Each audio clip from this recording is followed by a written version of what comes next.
Olá, meus amigos e minhas amigas, novamente a cirurgia do trauma com o João Ricardo, falando sobre vias aéreas, o item A do atendimento inicial do politraumatizado.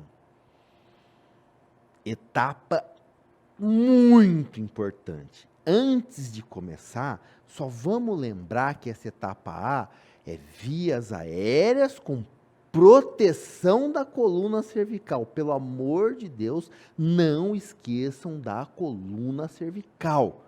Socorrista que se preze, vai direto na via aérea examinar, fazendo a contenção da cervical. Legal? Então, via aérea é a prioridade, é o item A, é a principal causa de morte no politraumatizado, é oferta inadequada de oxigênio. Ou o socorrista estabilizando a região cervical e o outro colocando o seu colar. Não se esqueçam disso, pelo amor de Deus. Antes de qualquer coisa, eu preciso avaliar se essa via aérea está pérvia ou não. Eu observo o paciente, eu olho. Se ele tem agitação, claro, ele pode ter agitação por muitos motivos, e a hipóxia também é um motivo. O torpor sugere hipercapnia. Se esse paciente tem cianose, se ele tem tiragem, uso de musculatura acessória, isso também ajuda a gente a tentar identificar uma possível obstrução de via aérea. Na ausculta, na verdade, ausculta com o estetoscópio lá no pulmão, no item B, mas eu ausculto o ambiente, a respiração ruidosa significa obstrução de via aérea. E lembra, gente, que lá, quando o paciente está inconsciente, com o Glasgow abaixado, ele perde os reflexos, o tônus muscular e a base da língua obstrui a via aérea. E ele faz aqueles movimentozinhos e aqueles sons que a gente chama de gorgolejo, estridor, que é muito característico. Além do que, eu posso ter traumas cervicais e esse paciente ter rouquidão. Trauma cervical, edema das cartilagens tireoidianas e com rouquidão, pode significar uma lesão até de laringe. E por último, a palpação. Como é que eu palpo a via aérea? Lembra que eu posso palpar a face identificando lesões maxilofaciais que comprometem também, como também o posicionamento inadequado da traqueia, enfisema subcutâneo, hematomas na região cervical que eventualmente vão fazer compressão da traqueia. Então, eu olho, eu palpo e eu escuto para que eu possa avaliar a via aérea e ter uma ideia se tem alguma obstrução ou não. Se o paciente falou, se é criança ele chorou, o ar está vibrando a corda vocal. Então, essa via aérea provavelmente não esteja obstruída. A exceção é o queimado. O queimado faz uma lesão térmica na via aérea e quando ele tem sinais de lesão por inalação, queimadura dos cílios, queimadura de face, às vezes ele tosse escarro carbonáceo, antes dele entrar em apneia, eu já tenho que garantir a permeabilidade da via aérea, porque senão ele destrói aquela anatomia com edema e eu não consigo entubar depois. Então, eu considero uma obstrução de via aérea do queimado se ele tem sinais de lesão por inalação, mesmo que ele tenha falado ou seja criança e chorado, mas é uma exceção.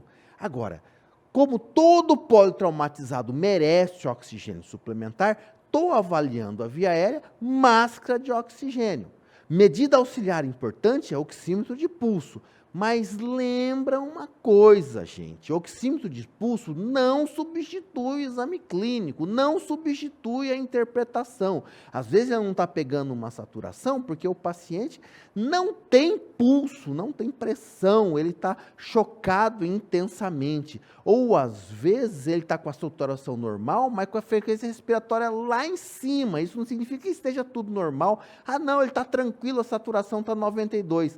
Cuidado com isso, porque eu posso ter indícios de comprometimento de via aérea e a saturação ainda estar preservado. o coma com a queda da base da língua trazendo obstrução. E lembra, gente, na hora que eu vou fazer o exame da via aérea, tendo corpo estranho e secreção, eu preciso retirar com a minha... Cuidado para introduzir a sua mão dentro da boca de alguém, que você pode levar uma mordida. E se você for aspirar, aspirador rígido, de metal ou de plástico, esses que usam na cirurgia cardíaca, não é aquela sondinha de aspiração traqueal improvisada. Essa não vai resolver o seu problema na sala de emergência.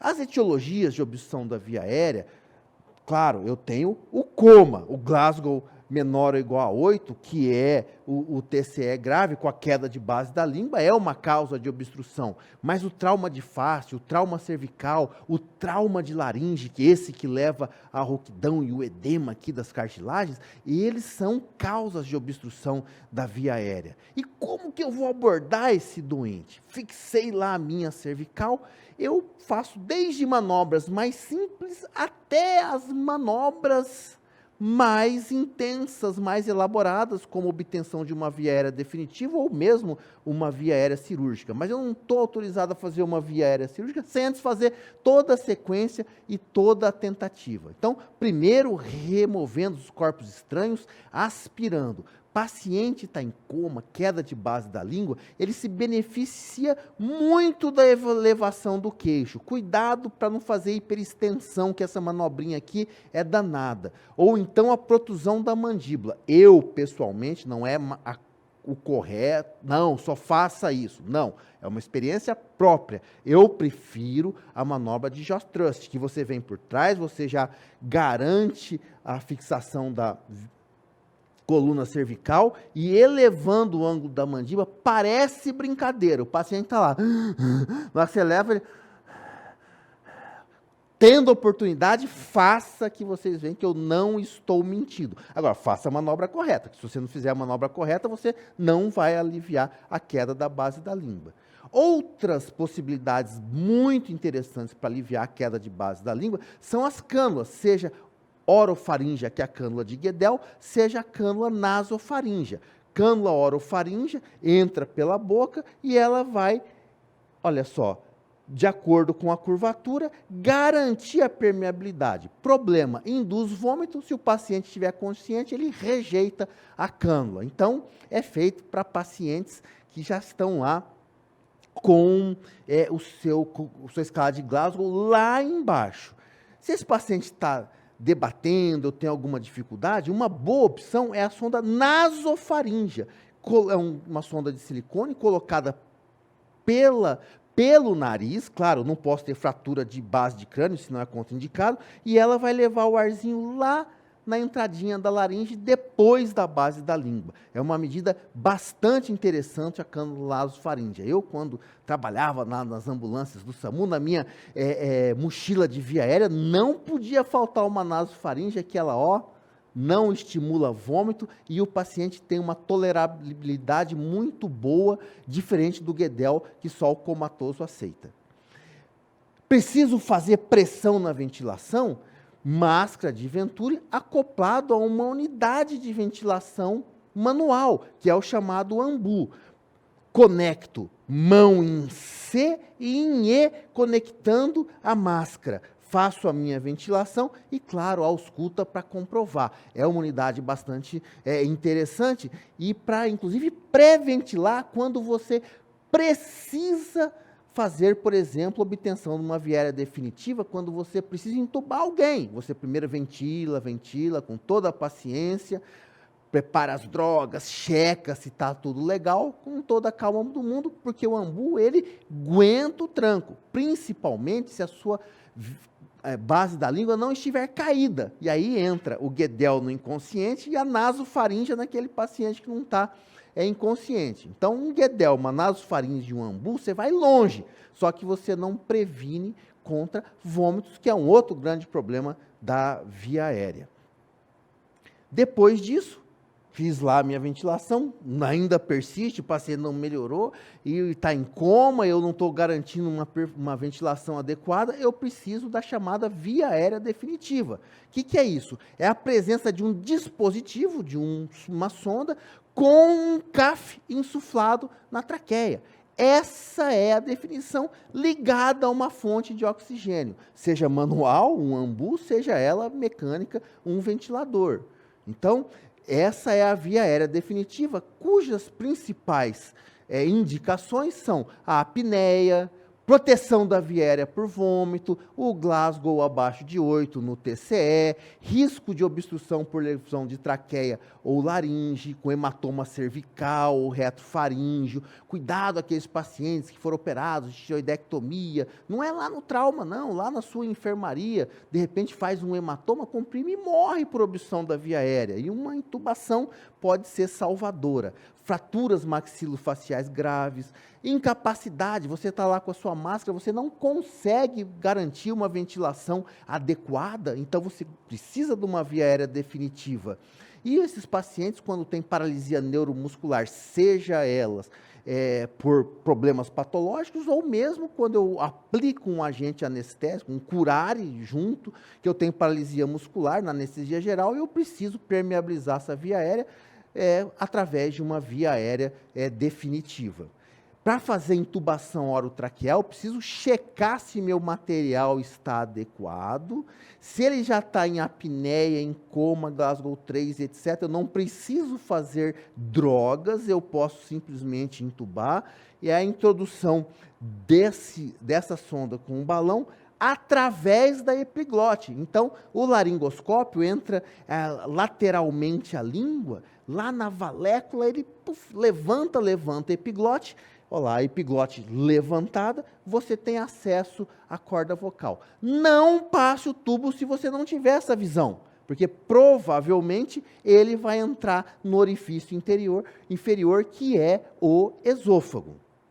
Então, lembra dessa situação. Quando você for fazer a intubação orotraqueal, sempre confirma o correto posicionamento da cânula, porque, inclusive, se você introduz demais o tubo, você faz uma intubação seletiva, mais comum do lado direito. Auscultou, opa, MV presente à direita, ausente à esquerda, dá uma puxadinha, uma tracionadinha no tubo, que você vai ter a intubação e a ventilação dos dois pulmões. E você precisa ter certeza que esse tubo está na via aérea, porque ele pode entrar para o esôfago, ele pode estar fora da via aérea. A melhor maneira é a medida do CO2 através de um capnógrafo, um transdutor ali na pontinha do tubo, ele vai verificar o oxigênio exalado, porque você mandou oxigênio e o gás carbônico, ele volta, e o transdutor de capnógrafo, ele vai certificar que realmente essa intubação está correta. Insuflado o cuff, visto que está na posição correta, eu preciso fixar o tubo para que esse tubo tenha a sua garantia que ele se encontra na via aérea. Mas se o paciente não tiver totalmente em coma, ele tiver ainda alguma reação, eu preciso fazer a sequência de intubação rápida, que a 10ª edição do programa TLS agora chama sequência de intubação com drogas. É a mesma sequência, porque, na verdade, ela não é tão rápida assim. Então, eles adequaram o nome. Então, primeira coisa, plano de falhas. O aspirador está funcionando, porque eu posso ter secreção. Antes de qualquer coisa, pré-oxigena, porque você vai lá, está tentando entubar, ele vai ficar em apneia por um período. Então, máscara, ambu, pré-oxigena, pré-oxigena, pré-oxigena. Comprime a cartilagem cricoide, ou seja, manobra de Selig, para não ter vômito, para proteger a via aérea. Aplique o seu sedativo. Lá nos Estados Unidos, eles usam muito etomidato, que é uma droga muito segura, não causa hipotensão, etc. 0,3 miligramas por quilo. Aqui no Brasil, etomidato tem umas dificuldades, preço, etc. É muito utilizado o midazolam na dose de 0,1 a 0,2 miligramas por quilo. Depois que introduziu, insufla o cuff e vamos checar. Checou, interrompe a compressão da cricoide, vamos ventilar adequadamente como manda o figurino. Olha só, uma intubação, a visão que a gente deve ter. Você vai introduzindo o seu laringoscópio, afastando a língua, levantou a epiglote, olha lá a corda vocal. Precisa ter essa visão e enxergar a corda vocal. Você já tinha testado o balonete do seu CAF, do seu tubo para saber que ele está íntegro, que ele não está furado, e você delicadamente, você precisa ver que a sonda vai entrar na corda vocal, porque ela é danada, ela gosta de entrar no esôfago. Então, tenha essa certeza que ela adentrou de forma correta e depois você vai insuflar o cuff e checar. Existe a intubação nasotraqueal também, que ela é feita com o paciente respirando, porque na hora que você coloca o tubo, você está às cegas e você precisa sentir o arzinho vindo. Que o arzinho está vindo é sinal que ele está lá na portinha da laringe. E aí você introduz. Lá na anestesia geral é diferente, porque o paciente está totalmente apneia, com relaxante muscular, ele faz a laringoscopia e empurra com o guedel. Mas no trauma, ela é recomendado para pacientes que ainda estão respirando. Não é a manobra mais efetiva do mundo e tem a contraindicação, não é efetiva, perdão, não é a manobra mais realizada do mundo e ela tem a contraindicação na fratura de base de crânio, porque eu posso estar com o tubo lá na região cerebral. Via aérea difícil, não consigo entubar, tenho dificuldades, eu preciso garantir uma ventilação adequada. A máscara laríngea é uma descoberta realmente muito interessante. Você coloca essa instrumental na boca, ele passa a base da língua, você insufla, porque quando você ventila esse ar não volta, e você disponibiliza o ar para a laringe. Só que é o seguinte, o orifício do esôfago está ali embaixo, quer dizer, a sonda está lá na faringe. Então, você pode ter distensão gástrica e também tem uma outra situação. Como a via aérea não está protegida, você tem problemas em relação a vômitos. Mas a máscara laríngea é uma solução bastante interessante, inclusive ajuda muito naqueles casos de via aérea difícil. E por fim, se eu tenho um trauma maxilofacial, anatomia deformada, secreção, pedaço de dente, etc., eu preciso fazer o que a gente chama de via aérea cirúrgica, que são as cricotireoidostomias. O que é isso? A membrana cricoide, ela fica entre a cartilagem cricoide e a cartilagem tireoide. É a região mais superficial da via aérea. Não tem músculo, apenas pele e a membraninha que você pode perfurar. Você pode fazer uma incisão a bisturi e colocar uma cânula de traqueostomia. Essa é a cricotireoidostomia cirúrgica, mas que não é para todo mundo, porque crianças abaixo de 12 anos a gente não recomenda fazer esse procedimento, porque as cartilagens estão em crescimento, elas podem se colabar, e temos a cricotireoidostomia por punção, agulha, abocate 14, hoje em dia já tem uns dispositivos bem bacanas, que eles têm uma agulha já pronta, junto com um adaptador, que é muito interessante. Esse pode ser usado em qualquer faixa etária, só que tem um problema a cricotireoidostomia cirúrgica, o problema é o seguinte: infundir o ar é fácil, porque você coloca numa fonte de oxigênio e ele enche. Só que a expiração é passiva. Então, para sair, o tempo precisa ser maior. Então, você faz a chamada ventilação 4:1 ou 1:4. 1 de inspiração para 4 de expiração. Então, fonte de oxigênio, 1. Tira. 1, 2, 3, 4. 1. Só que mesmo assim, a possibilidade de fazer a retenção de CO2 é muito grande. Então ele vai fazer hipercapnia e o tempo máximo permitido é em torno de 40 minutos. É o tempo necessário para você fazer uma medida mais adequada. Revisa se pode entubar e tal, ou leve num centro cirúrgico e faça uma traqueostomia. Traqueostomia é diferente de cricotireoidostomia. Cricotireoidostomia é na membrana cricotireoideia, aqui em cima. Traqueostomia, 2 dedinhos acima da fúrcula. Tem os músculos pré-tireoidianos, é abaixo da tireoide. Então, eu tenho um processo mais elaborado e mais possibilidade de sangramento e ter alterações e ter complicações. Então, a traqueostomia não é para ser feito em sala de trauma. Ela é exceção na sala de trauma. Quer ver como é que funciona uma cricotireoidostomia? Ó, localizando ali entre cartilagem cricoide e tireoide. A cartilagem tireoide é o nosso famoso pomo de Abão. Ele fez uma sepsia antissepsia. Esse socorrista aqui não está com os EPIs, nota 0 para ele, mas ele localizou, ó lá, um abocate 14. Ele vai fazer uma punção, normalmente ali um pouquinho menos de 90 graus, vai introduzir a agulha e ele sai ar na seringa com uma facilidade muito grande. Aí você tira o dispositivo de metal e deixa só o silicone e acopla a sua fonte de oxigênio. E você faz um furinho do lado da fonte de oxigênio, que pode ser na sua borracha, se você não tiver o dispositivo que ele está ali. Olha lá, inspiração. 1, 2, 3, 4. 2, 3, 4. Ó a expansão. 1, 2, 3. Ó, você faz um furinho na sua borracha se você não tiver esse dispositivo. Não tem problema nenhum. Então, essa é a cricotireoidostomia por punção.